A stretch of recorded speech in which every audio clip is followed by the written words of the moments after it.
Havia um segredo que todos fingiam não ver naquela mansão de pedras centenárias.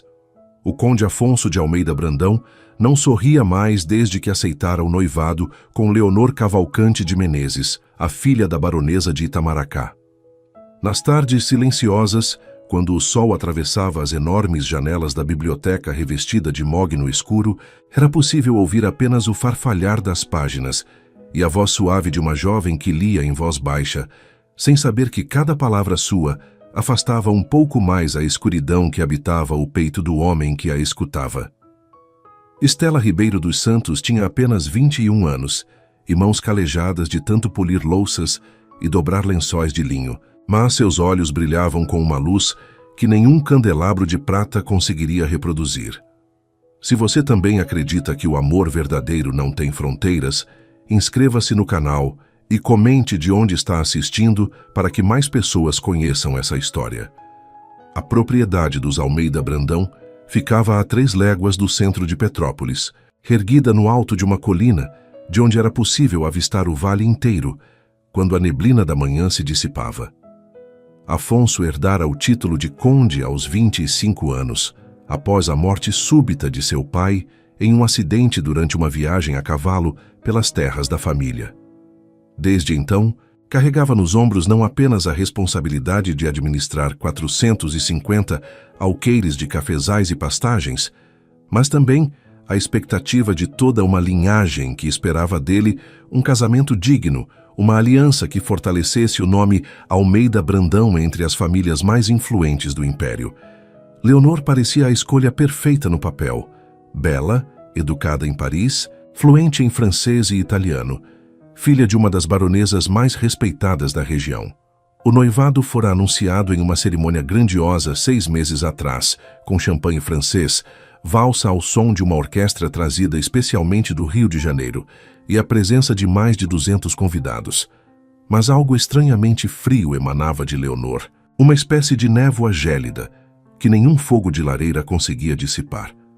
Ela sorria para as visitas com perfeição calculada, escolhia cada palavra como quem seleciona joias em uma vitrine, mas seus olhos permaneciam distantes, vazios de qualquer ternura genuína. Afonso percebera isso na 2ª semana de convivência, quando a encontrara sozinha no jardim e tentara segurar sua mão, que ela retirara com delicadeza estudada, dizendo que não era apropriado antes do casamento, mas o gesto carregava uma frieza que ia além das convenções sociais. Estela chegara à propriedade 2 anos antes, trazida por Dona Margarida, a governanta que comandava a criadagem com mão firme mas justa. A jovem viera de uma aldeia distante, no interior de Minas Gerais, onde crescera ajudando a mãe viúva a cuidar de 5 irmãos mais novos. Quando a seca devastou as plantações e a fome bateu à porta, Estela partira em busca de trabalho, deixando para trás a casinha de taipa e a promessa de enviar parte de seu salário todos os meses. No início, fora designada para a lavanderia, onde passava os dias esfregando tecidos pesados em tanques de pedra, mas logo sua dedicação e inteligência chamaram a atenção. Estela sabia ler, algo raro entre as criadas, ensinada por um padre da aldeia que percebera sua curiosidade insaciável. Quando Dona Margarida precisou de alguém para organizar a vasta biblioteca do falecido conde, uma tarefa que exigia catalogar mais de 3.000 volumes, Estela se ofereceu. Foi assim que seus caminhos se cruzaram pela primeira vez. Afonso entrara na biblioteca, em uma tarde de chuva, procurando um tratado sobre agricultura que seu pai costumava consultar, e a encontrara equilibrada em uma escada alta de madeira, com o cabelo castanho escuro preso em um coque simples, e o rosto concentrado enquanto lia os lombos dos livros. Ela descera rapidamente, pedindo desculpas com a voz trêmula, mas ele simplesmente perguntara se ela conhecia a obra que procurava. A conversa que se seguiu durou quase 1 hora, e Afonso descobriu que aquela jovem de vestido cinza e avental branco tinha opiniões firmes sobre plantio em terraços e conservação de solo, temas que estudara nos próprios livros daquela biblioteca durante as noites em que todos já dormiam. Os meses passaram, e aqueles encontros casuais se tornaram parte essencial dos dias de Afonso.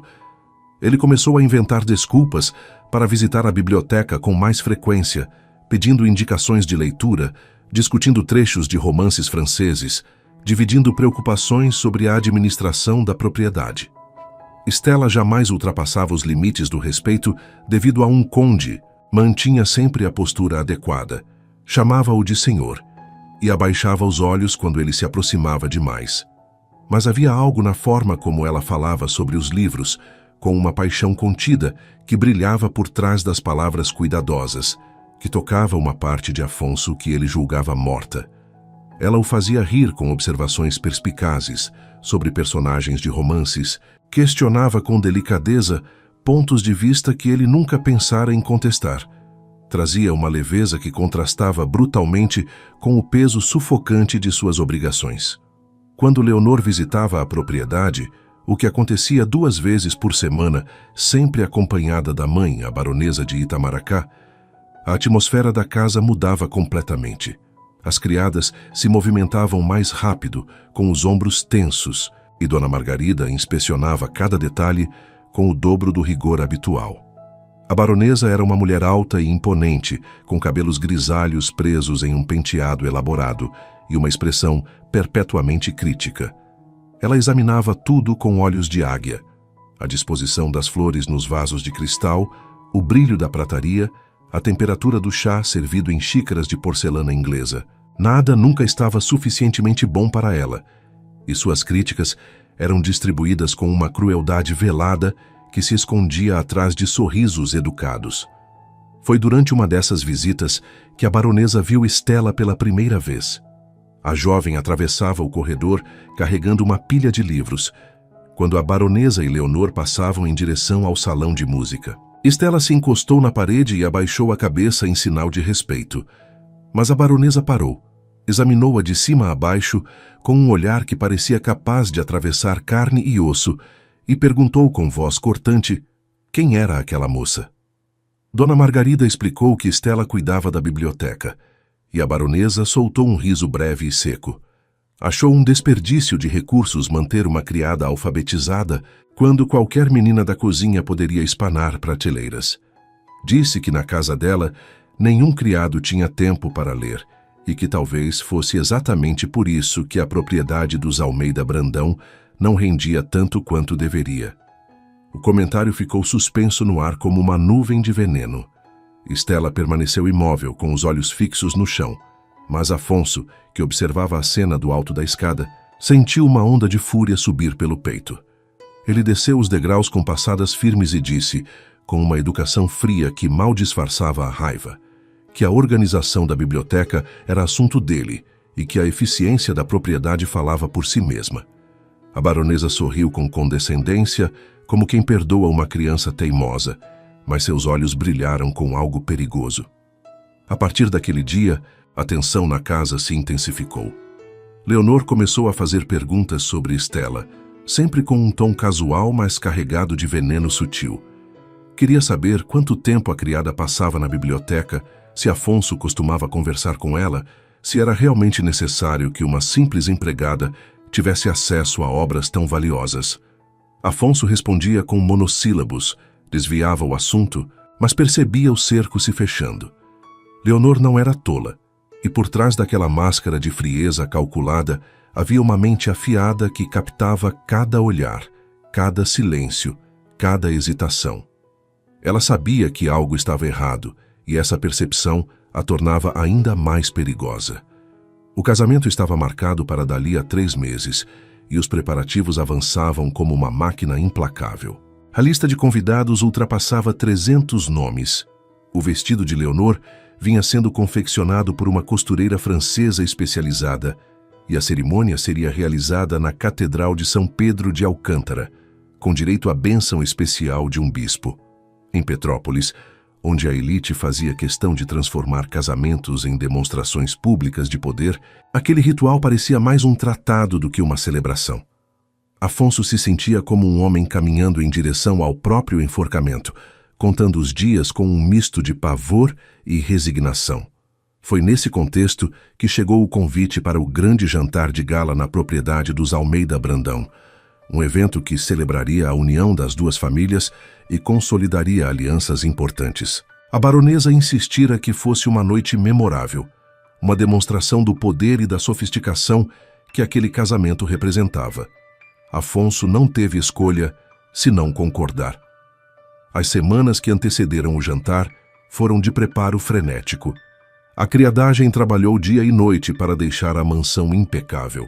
Os jardins foram podados com precisão cirúrgica, os candelabros de prata polidos até brilharem como espelhos, e o salão de festas, decorado com arranjos florais elaborados que incluíam rosas importadas e orquídeas raras. O menu fora planejado pela própria baronesa, que exigiu 8 entradas diferentes, incluindo ostras frescas trazidas especialmente da Baía de Guanabara, carnes nobres preparadas segundo receitas francesas e sobremesas que levariam 2 dias inteiros para serem confeccionadas. 100 garrafas de vinho do Porto e champanhe francês foram trazidas da adega. A lista de convidados incluía 2 barões, 3 viscondes, um marquês e suas respectivas famílias, além de políticos influentes e comerciantes ricos que mantinham relações comerciais com as terras dos Almeida Brandão. Era, sem dúvida, o evento social mais importante da temporada em Petrópolis. Estela foi designada para trabalhar naquela noite, algo que Dona Margarida tentou evitar, mas a baronesa insistiu pessoalmente. Ela queria todas as criadas disponíveis, incluindo aquela que cuidava da biblioteca. Havia algo de deliberado nessa escolha, uma crueldade calculada que Afonso percebeu, mas não conseguiu impedir sem levantar suspeitas. Na tarde do jantar, Estela recebeu um vestido limpo, ainda que simples, um avental impecavelmente branco e instruções para servir bebidas aos convidados durante o coquetel inicial. Ela aceitou a tarefa com a mesma serenidade com que fazia tudo, mas Afonso notou uma sombra de apreensão em seus olhos quando seus olhares se cruzaram brevemente no corredor. Ele queria dizer algo, tranquilizá-la, mas as circunstâncias não permitiam. A noite chegou envolta em uma bruma fina que tornava tudo ligeiramente irreal, como se a própria natureza pressentisse o que estava por vir. As carruagens começaram a chegar pontualmente às 7 horas da noite, trazendo convidados vestidos com suas melhores roupas. Os homens usavam casacas escuras com botões dourados, coletes de seda e gravatas perfeitamente ajustadas. As mulheres exibiam vestidos de cores vibrantes, tecidos nobres como tafetá e brocado, joias que capturavam a luz dos candelabros e a faziam dançar em reflexos multicoloridos. O salão fervilhava com conversas animadas, risos educados e o tilintar constante de taças de cristal. Leonor estava deslumbrante em um vestido azul marinho, bordado com fios de prata. O cabelo loiro arranjado em cachos elaborados presos por pentes de madrepérola. Ela circulava entre os convidados com graça ensaiada, aceitando cumprimentos e distribuindo sorrisos medidos.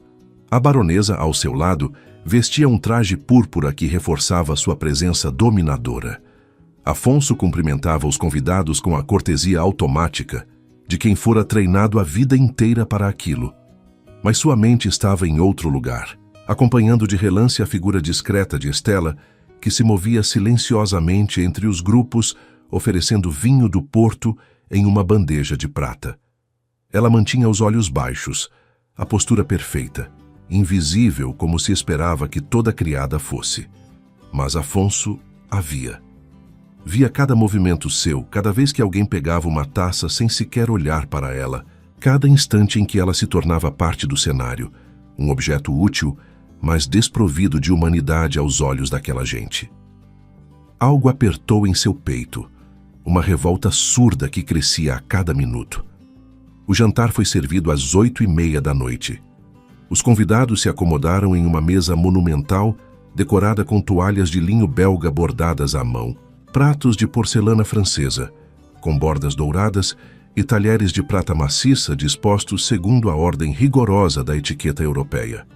Velas altas em candelabros de cristal iluminavam rostos corados pelo vinho e pela satisfação de estar entre iguais. As conversas giravam em torno de política, das últimas notícias da corte, das safras de café, de casamentos e heranças. A comida era servida em sequência cerimonial. As ostras vieram primeiro, acompanhadas de limão siciliano e pão fresco.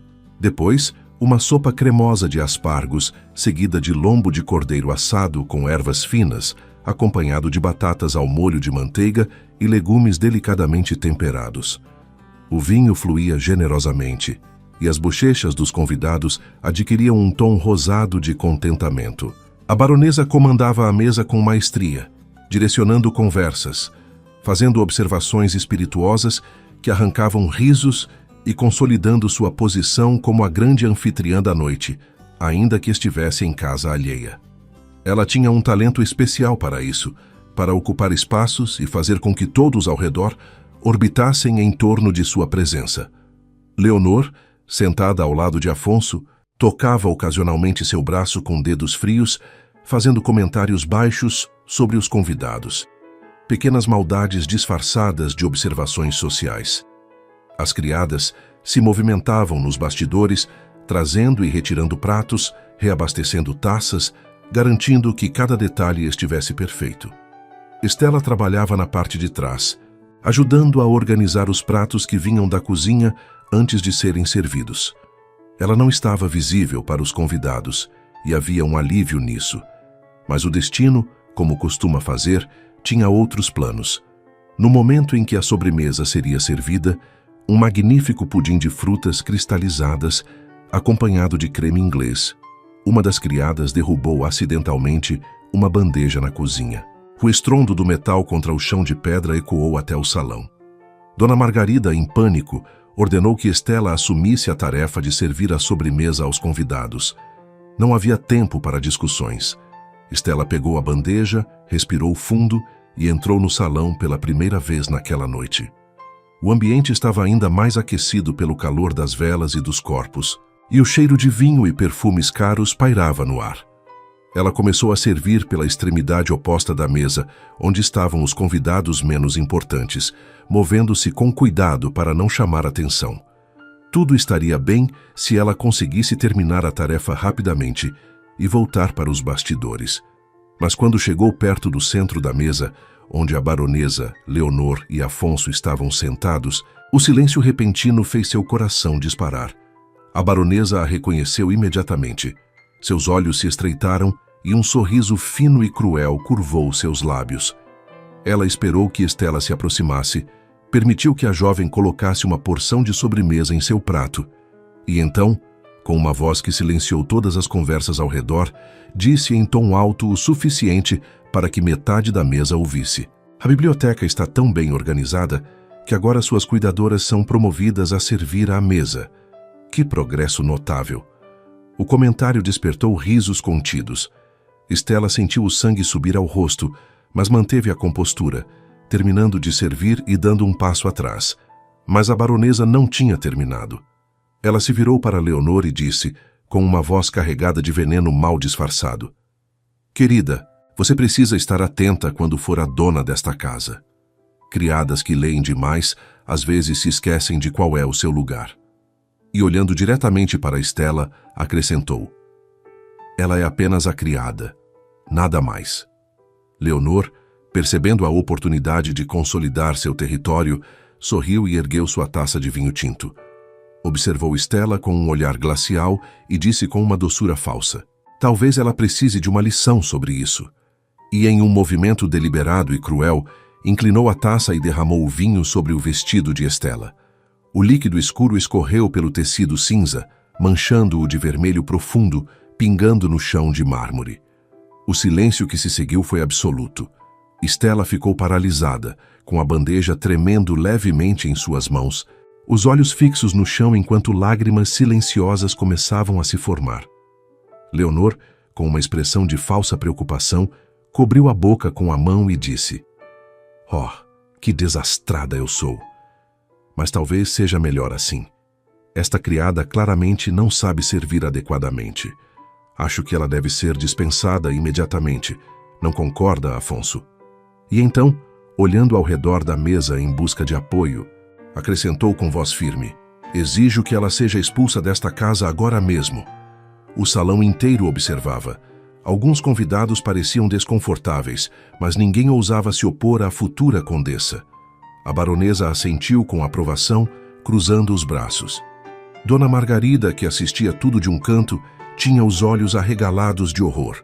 E Afonso, que até aquele momento permanecera sentado com os punhos cerrados sob a mesa, sentiu algo se romper dentro de si. Não foi uma decisão racional, foi um impulso que vinha de um lugar mais profundo que a razão, um lugar onde habitavam verdades que ele vinha negando havia meses. Ele se levantou lentamente, o som da cadeira arrastando contra o chão ecoando pelo silêncio. Todos os olhares se voltaram para ele. Sem dizer uma palavra, Afonso tirou seu casaco de veludo negro, aquele que usava apenas em ocasiões especiais, bordado com o brasão da família Almeida Brandão. Caminhou até Estela, que ainda estava imóvel com a bandeja nas mãos e o vestido manchado, e colocou o casaco sobre seus ombros com uma delicadeza que contrastava brutalmente com a violência do que acabara de acontecer. O gesto foi tão inesperado que Leonor ficou com a boca entreaberta, incapaz de formar palavras. A baronesa se levantou da cadeira com o rosto vermelho de fúria contida. Afonso pegou a mão de Estela, ignorando a bandeja que caiu no chão com um estrondo metálico, e a conduziu até o centro do salão, onde todos pudessem ver. Sua voz, quando finalmente falou, era firme e carregada de uma emoção que ele não tentou esconder. Esta mulher não é apenas uma criada. Ela é a pessoa mais nobre que já conheci. Ela tem mais compaixão em um dedo mindinho do que todos nós juntos, em nossos corações cobertos de títulos e joias. E se alguém nesta sala não consegue enxergar isso, então é essa pessoa quem não merece estar aqui. O silêncio era ensurdecedor. Leonor se levantou, trêmula de raiva e humilhação, e gritou: "Você perdeu a razão, Afonso. Ela é apenas uma criada, apenas isso." Mas Afonso olhou para ela com uma clareza fria e respondeu: "Ela é muito mais do que isso. Ela é a mulher da minha vida." As palavras ecoaram pelo salão como um trovão. Ninguém se movia, ninguém respirava. A declaração de Afonso não era apenas um escândalo social, era uma ruptura completa com tudo o que aquele mundo representava. Um conde não escolhia uma criada. Um homem de sua posição não destruía um noivado em público, diante de dezenas de testemunhas, para defender alguém que a sociedade considerava invisível. Mas ali estava ele, no centro do salão, com a mão de Estela ainda segura na sua, o casaco da família cobrindo os ombros dela, desafiando não apenas Leonor e a baronesa, mas toda essa estrutura de privilégios que sustentava aquele mundo. Estela tremia, não de frio, mas de um misto de choque, medo e algo que ela não ousava nomear. Suas pernas pareciam incapazes de sustentá-la.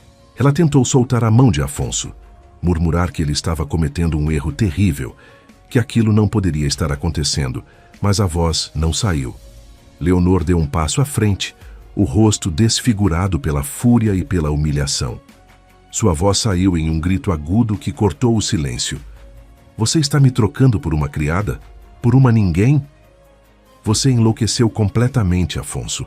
A baronesa avançou também, apontando o dedo para Afonso, com uma autoridade que vinha de décadas comandando salões e manipulando alianças. "Este casamento já está acordado. Os contratos foram assinados. Você não pode simplesmente desfazer um compromisso diante de toda a sociedade por causa de um capricho ridículo com uma empregada." Mas Afonso não recuou. Sua voz permaneceu firme, carregada de uma convicção que surpreendeu até a ele mesmo. "Os contratos podem ser desfeitos. O dinheiro pode ser devolvido. Mas eu não vou passar o resto da minha vida ao lado de alguém que não consigo respeitar. E depois de testemunhar a crueldade que vi aqui esta noite, sei que jamais poderia construir uma vida com você, Leonor." O golpe foi certeiro. Leonor cambaleou como se tivesse sido fisicamente atingida. Lágrimas de raiva brotaram de seus olhos, mas não eram lágrimas de tristeza, eram de ódio puro. Ela olhou ao redor da mesa, buscando apoio, esperando que alguém interviesse, que os convidados se levantassem em sua defesa. Mas o que encontrou foram olhares atônitos, alguns chocados, outros curiosos, e alguns, surpreendentemente, carregados de uma admiração relutante. Porque, no fundo, em algum lugar escondido sob camadas de convenções e hipocrisia, havia quem invejasse a coragem de Afonso, quem secretamente desejasse ter tido a força para romper com as correntes douradas que os prendiam. A baronesa, percebendo que estava perdendo o controle da situação, mudou de tática. Sua voz se tornou venenosa, calculadamente cruel. Você sabe o que está fazendo, conde? Está destruindo o nome da sua família. Está se rebaixando ao nível mais rasteiro. E por quê? Por uma moça que provavelmente tem origens que nem conhecemos direito. Quem sabe de onde ela veio? Quem são os pais dela? Que sangue corre nas veias dela? O ataque foi direto, mirando não apenas Afonso, mas Estela. A intenção era clara: plantar dúvidas, despertar preconceitos, fazer com que todos na sala questionassem não apenas a decisão de Afonso, mas a própria humanidade de Estela. Mas antes que Afonso pudesse responder, uma voz inesperada se ergueu do outro lado da mesa. Era o Visconde de Paraíba do Sul, um homem idoso de cabelos brancos e olhos penetrantes, respeitado por sua integridade e conhecido por não se curvar a pressões sociais. Ele se levantou lentamente, apoiando-se na bengala de madeira nobre, e disse com uma voz firme que carregava o peso de décadas de experiência: Baronesa, acredito que o conde Afonso tem idade e juízo suficientes para decidir com quem deseja passar sua vida. E, se me permite, diria que demonstrou mais caráter esta noite do que muitos de nós demonstramos em toda uma existência. As palavras do Visconde quebraram o encanto. Outros convidados começaram a murmurar entre si, alguns concordando, outros chocados com a ousadia. A situação estava fugindo completamente do controle da baronesa. Leonor, sentindo que estava perdendo não apenas o noivo, mas também a batalha social, fez uma última tentativa desesperada. Olhou diretamente para Estela, que ainda estava paralisada ao lado de Afonso, e disse com uma voz carregada de desprezo: E você, criada, pensa que ele realmente vai se casar com você? Pensa que a sociedade vai aceitá-la? Você será uma piada. Será humilhada em cada salão, em cada evento, por todos que souberem de onde veio. Ele pode defendê-la esta noite, mas eventualmente se cansará de carregar esse fardo. E então você ficará sem nada, nem o trabalho de criada, nem o amor dele, nem qualquer lugar neste mundo. As palavras eram como lâminas afiadas, projetadas para ferir e plantar sementes de dúvida. E funcionaram, pelo menos parcialmente. Estela sentiu cada palavra como um golpe físico, porque no fundo uma parte dela acreditava que Leonor tinha razão. Como ela, uma simples criada, poderia pertencer ao mundo de Afonso? Como poderia sobreviver aos olhares de desprezo, às fofocas cruéis, ao peso esmagador de ser sempre vista como uma intrusa? Ela finalmente encontrou sua voz, fraca e trêmula. Senhor Conde, por favor, deixe-me ir. Isto não está certo. Isto vai destruir tudo o que o senhor construiu. Mas Afonso apertou sua mão com mais força e se virou para ela, ignorando completamente todos os outros no salão. Seus olhos encontraram os dela, e havia neles uma intensidade que a fez esquecer momentaneamente onde estavam. Estela, eu passei os últimos meses vivendo uma mentira. Fingia que estava tudo bem, que este casamento era o que eu deveria fazer, que meu dever para com a família e a sociedade era mais importante que qualquer outra coisa. Mas toda vez que entrava naquela biblioteca e conversava com você, toda vez que via seu sorriso ou ouvia suas opiniões sobre os livros que líamos, eu sentia que estava vivo de verdade. Você me fez lembrar que existe algo maior que títulos e propriedades. Existe bondade, existe verdade, existe amor. E eu não vou desperdiçar o resto da minha vida fingindo que isso não importa. O salão estava absolutamente silencioso agora. Até os convidados mais críticos estavam paralisados pela intensidade daquele momento. Leonor soluçava alto, mas ninguém se movia para consolá-la. A baronesa tinha o rosto roxo de raiva contida, mas até ela percebeu que qualquer coisa que dissesse agora apenas reforçaria a narrativa de crueldade que Afonso acabara de expor. Foi então que aconteceu algo que ninguém esperava. Dona Margarida, a governanta que sempre permanecera nos bastidores, entrou no salão com um envelope grosso nas mãos. Ela caminhou diretamente até Afonso, fez uma reverência breve e disse em voz alta o suficiente para todos ouvirem: Senhor Conde, perdoe a intromissão, mas creio que isto seja relevante para o momento. Encontrei isto no escritório enquanto organizava documentos esta tarde. São cartas e contratos que seu pai, que Deus o tenha, deixou em um compartimento secretário.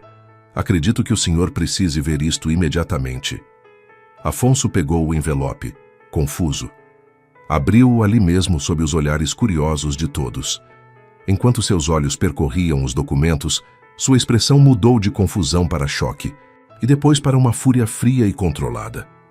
Ele ergueu o olhar e fixou-o diretamente em Leonor e na baronesa. Isto é fascinante. São contratos de venda, contratos que transfeririam metade das minhas terras para a família Menezes imediatamente após o casamento. Contratos que meu pai jamais assinaria, mas que foram falsificados com uma assinatura imitada depois de sua morte. E aqui, nestas cartas, há correspondências entre a baronesa e um advogado no Rio de Janeiro, discutindo como esconder dívidas massivas da família Menezes, dívidas que seriam pagas com a venda das minhas propriedades. O salão explodiu em exclamações de choque. Os convidados se inclinavam para a frente tentando ver os documentos. A baronesa ficou pálida, depois vermelha, depois pálida novamente. Leonor abriu a boca para negar, mas nenhum som saiu. Afonso continuou, sua voz cortante como uma lâmina. Então não era apenas um casamento de conveniência, era um golpe. Vocês planejavam me usar para salvar suas finanças arruinadas, vender as terras que minha família cultivou por gerações e me deixar com nada além de um título vazio.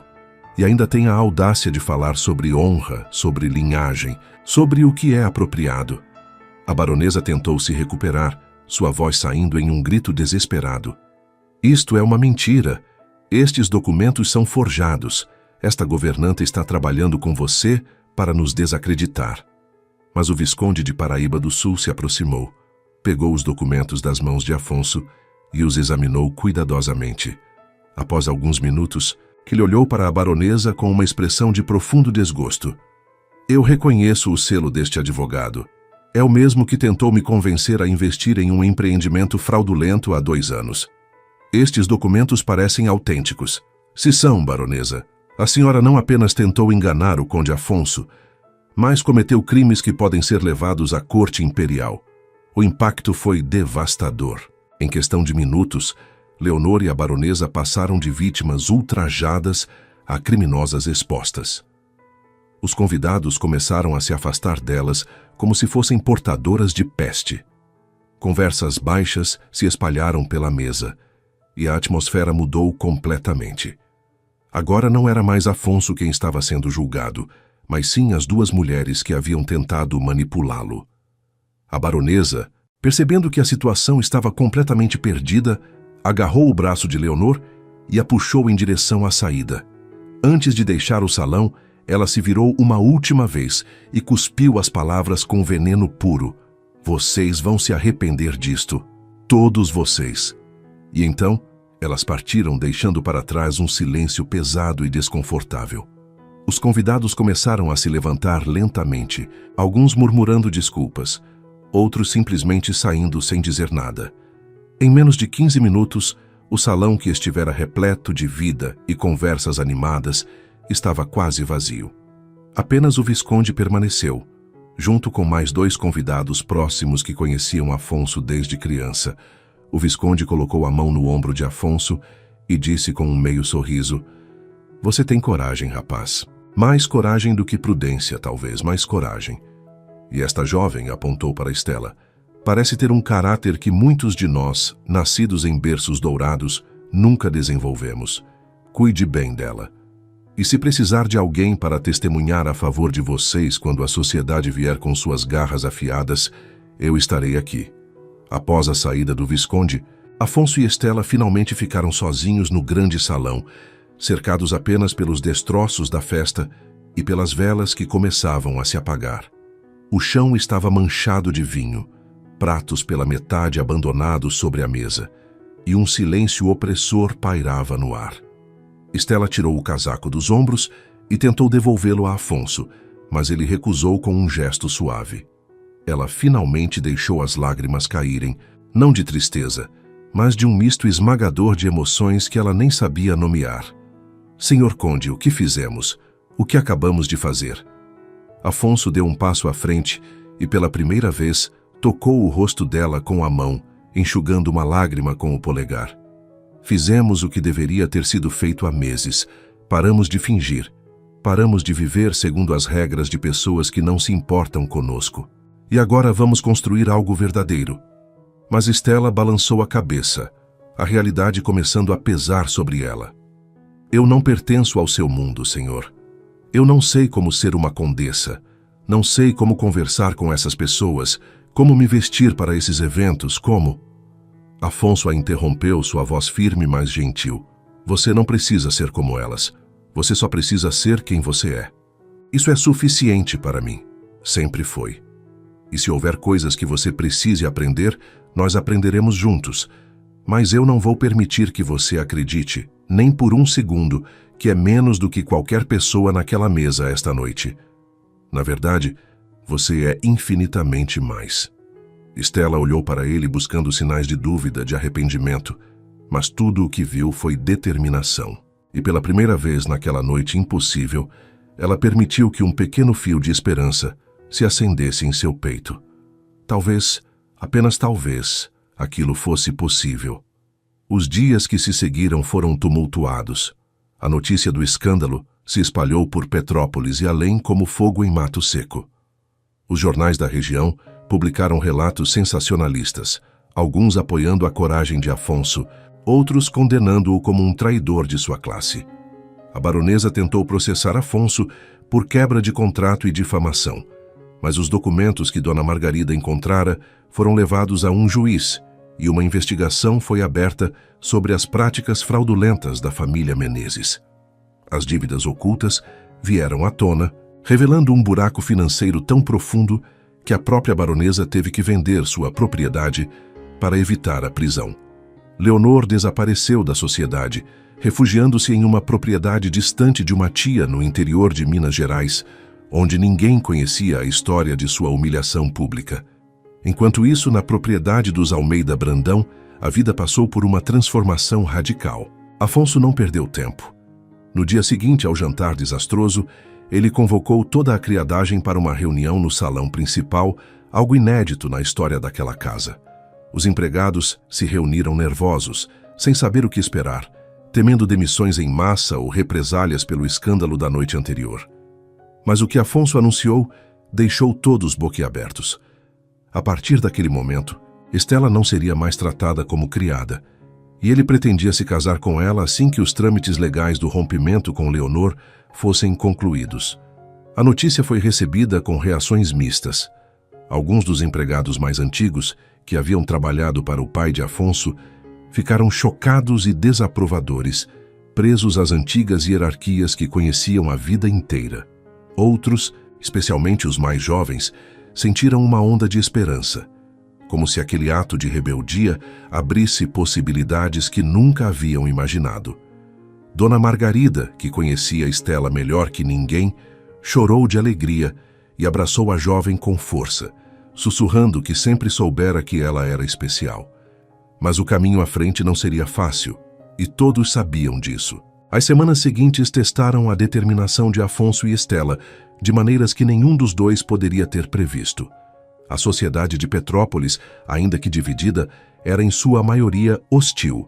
Convites para eventos sociais que antes chegavam regularmente à propriedade dos Almeida Brandão simplesmente pararam. Famílias que mantinham relações comerciais com Afonso começaram a reconsiderar suas parcerias, temendo associação com o escândalo. Houve até uma tentativa de alguns membros da nobreza local de convencer o imperador a revogar o título de Conde de Afonso, alegando que ele havia desonrado sua posição. Mas a investigação sobre as fraudes da baronesa de Itamaracá jogou a favor de Afonso, mostrando que ele havia sido vítima de uma conspiração. E o imperador, conhecido por seu pragmatismo, decidiu não intervir em assuntos de coração desde que não houvesse crimes envolvidos. Estela, por sua vez, enfrentou desafios ainda maiores. Ela foi transferida do quartinho simples que dividia com outras criadas para um dos quartos de hóspedes, uma mudança que, Apesar de parecer uma melhoria óbvia, a deixou profundamente desconfortável. Ela não se sentia merecedora daquele espaço luxuoso, com sua cama de dossel, cortinas de veludo e móveis entalhados. Passava noites acordada, olhando para o teto alto e perguntando-se se estava cometendo um erro terrível. As outras criadas, suas antigas companheiras, agora a tratavam com uma distância respeitosa, mas fria, como se ela tivesse atravessado uma fronteira invisível e não pertencesse mais a lugar nenhum. Ela não era mais uma delas, mas também não era aceita pela sociedade que Afonso habitava. Estava suspensa em um limbo doloroso. Afonso percebeu o sofrimento de Stella e fez o possível para amenizá-lo. Ele contratou uma professora de etiqueta, Madame Beaumont, uma francesa idosa que havia servido em cortes europeias e que, apesar de inicialmente cética, se impressionou com a inteligência e a determinação de Stella. As aulas eram intensas e exaustivas. Como se comportar à mesa, como conduzir conversas em eventos sociais, como se vestir apropriadamente para cada ocasião, como cumprimentar diferentes níveis de nobreza, como dançar valsas e quadrilhas. Stella absorvia tudo com a mesma dedicação com que estudara os livros da biblioteca, mas havia momentos em que tudo parecia esmagador demais. Uma tarde, após errar pela terceira vez os passos de uma valsa complexa, ela desabou em lágrimas e confessou a Madame Beaumont que tinha medo de nunca ser boa o suficiente, de sempre ser vista como a criada que teve sorte demais. A professora francesa, para surpresa de Stella, sentou-se ao seu lado e disse algo que ficaria gravado em sua memória. A verdadeira nobreza não está em saber qual garfo usar ou em dominar passos de dança. Está em como você trata aqueles que nada podem fazer por você. E nisso, minha querida, você já é mais nobre que a maioria das duquesas que conheci. Durante esse período, Afonso também enfrentou suas próprias batalhas. A administração da propriedade se tornou mais complexa, sem o apoio da rede de contatos que o casamento com Leonor teria proporcionado. Alguns fornecedores quebraram contratos, e houve até uma tentativa de sabotagem, quando alguém espalhou rumores de que as terras dos Almeida Brandão estavam sendo mal administradas e prestes a falir. Afonso teve que trabalhar o dobro para provar que a propriedade era próspera e bem gerida. Ele passou dias inteiros cavalgando pelos cafezais, conversando com os trabalhadores, revendo contas, renegociando acordos comerciais. À noite, exausto, ainda encontrava tempo para sentar-se com Stella na biblioteca e ler, preservando aquele ritual que os unira desde o início. Foi durante uma dessas noites que Stella finalmente verbalizou o medo que a consumia desde o escândalo. E se você se arrepender? E se daqui a 1 ano, ou 5, ou 10, você olhar para mim e perceber que cometeu um erro, que desperdiçou sua vida por uma ilusão? Afonso fechou o livro que estava lendo e a olhou com uma seriedade que cortou o ar. Stella, eu passei 29 anos vivendo exatamente como esperavam que eu vivesse. Casei-me com as expectativas antes mesmo de me casar com uma pessoa. E sabe o que descobri? Que uma vida vivida segundo as regras dos outros não é vida de verdade. É uma performance vazia. Você me deu algo que eu nunca tive, a liberdade de ser quem eu realmente sou. E isso não é uma ilusão. É a única coisa real que já tive. As palavras acalmaram Stella, mas ela sabia que ainda havia um longo caminho pela frente. A aceitação social não viria facilmente, talvez nunca viesse completamente, e ela teria que aprender a viver com isso. Mas havia momentos de esperança.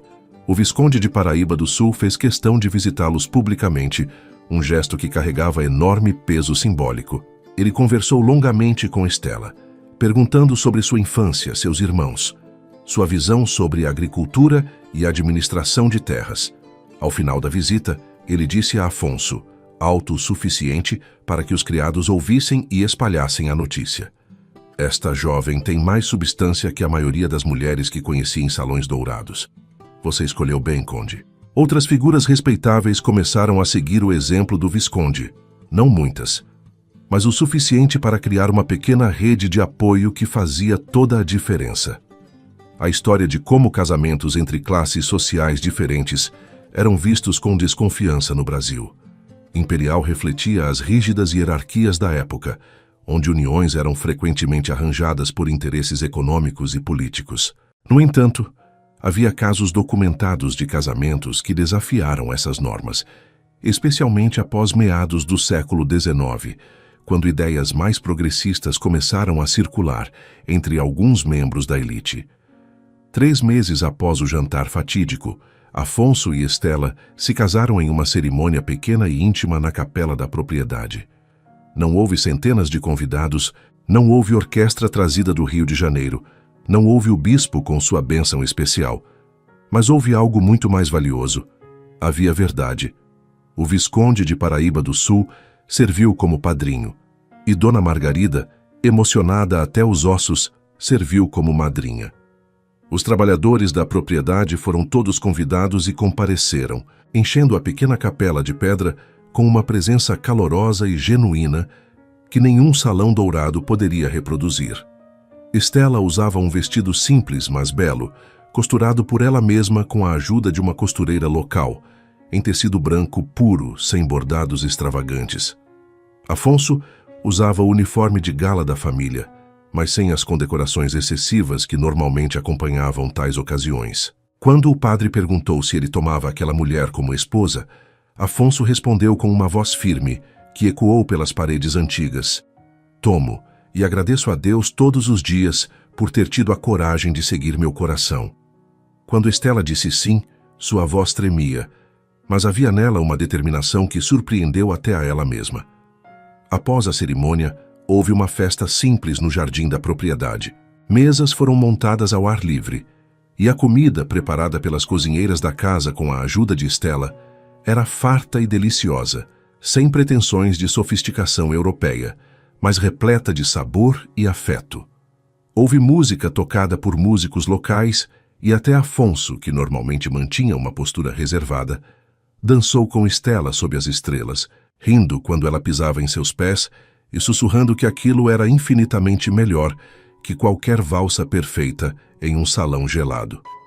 Os anos que se seguiram não foram isentos de dificuldades. A sociedade de Petrópolis continuou dividida sobre o casal.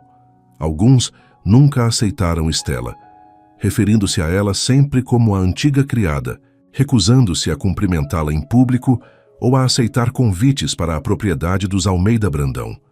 Houve momentos de dor profunda, como quando Estela foi deliberadamente excluída de um evento beneficente que reunia todas as esposas de nobres da região. Uma humilhação pública que a deixou trancada em seu quarto por 2 dias. Mas também houve vitórias. A propriedade prosperou sob a administração conjunta de Afonso e Estela. Ela, com sua mente afiada e sua experiência de quem conhecia a dureza da pobreza, propôs mudanças na forma como os trabalhadores eram tratados. Sugeriu melhores condições de moradia, salários mais justos e até a criação de uma pequena escola para os filhos dos empregados, onde eles pudessem aprender a ler e escrever. Afonso implementou todas as sugestões e os resultados foram impressionantes. A produtividade aumentou, a lealdade dos trabalhadores se solidificou e a propriedade se tornou um modelo de gestão progressista que começou a atrair atenção positiva. Artigos foram publicados em jornais do Rio de Janeiro, elogiando as práticas inovadoras dos Almeida Brandão, e, ironicamente, a mesma sociedade que os havia condenado começou a convidá-los novamente para eventos. Curiosa sobre aquele casal incomum, Estela aprendeu a navegar esses espaços com uma graça que era unicamente dela. Ela nunca tentou imitar completamente as mulheres da alta sociedade. Mantinha uma simplicidade em seu modo de vestir e falar que alguns criticavam, mas que outros achavam refrescante.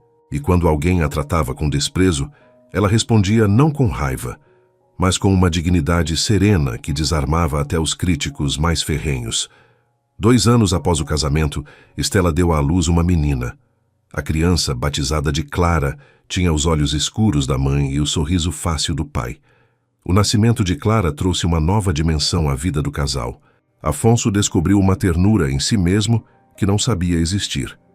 passando horas segurando a filha minúscula e cantando canções que sua própria mãe cantava para ele quando criança. Estela, por sua vez, jurou que Clara cresceria conhecendo ambos os mundos, o privilégio que herdara do pai, mas também a empatia e a humildade que vinha da história da mãe. Ela fazia questão de levar Clara para visitar a aldeia em Minas Gerais de onde viera, para que a menina conhecesse seus avós maternos e entendesse que valor não está em títulos, mas em caráter. A baronesa de Itamaracá nunca se recuperou completamente do escândalo. As investigações revelaram um histórico de má gestão financeira e esquemas duvidosos que se estendiam por anos. Ela perdeu seu título e morreu alguns anos depois, isolada e amarga. Leonor eventualmente se casou com um comerciante rico, mas sem título, um casamento de conveniência que garantiu sua segurança financeira, mas nunca trouxe felicidade. Conta-se que ela, em uma rara visita a Petrópolis anos depois, viu Afonso e Estela caminhando pelo centro da cidade, com a pequena Clara entre eles, rindo de algo que a menina havia dito, e ficou parada observando-os por longos minutos antes de virar e ir embora. Havia nos olhos dela algo que poderia ter sido arrependimento, ou talvez apenas a compreensão tardia de que algumas coisas não podem ser compradas ou manipuladas. A transformação de Estela de criada a condessa não foi apenas uma história de amor improvável, foi uma lição sobre o verdadeiro significado de nobreza. Afonso aprendeu que coragem não está em seguir o caminho mais fácil ou mais esperado, mas em defender aquilo que é certo, mesmo quando o mundo inteiro está contra você. Ele aprendeu que o amor verdadeiro não é um sentimento passivo e romântico, mas uma escolha ativa que se renova todos os dias, especialmente nos dias difíceis. Estela, por sua vez, aprendeu que seu valor não era determinado pela posição que ocupava ou pelas roupas que vestia, mas por quem ela era em sua essência. Ela aprendeu que aceitar amor não é um ato de egoísmo, mas de coragem, porque amar e ser amado requer a vulnerabilidade de permitir que alguém veja todas as suas imperfeições e medos. E juntos, eles provaram algo que a sociedade da época resistia em aceitar: que o caráter de uma pessoa não está em seu sobrenome ou na quantidade de terras que possui, mas em como trata os outros, especialmente aqueles que não podem oferecer nada em troca. As decisões que tomamos quando ninguém está olhando, a bondade que oferecemos quando não há recompensa visível, a coragem de defender o que é certo, mesmo quando é mais fácil permanecer em silêncio, essas são as verdadeiras medidas de nobreza. A história de Afonso e Estela se espalhou além de Petrópolis, tornando-se uma espécie de lenda sussurrada em salões e cozinhas, interpretada de maneiras diferentes, dependendo de quem contava. Para alguns, era uma história de escândalo e imprudência. Para outros, era uma história de coragem e redenção.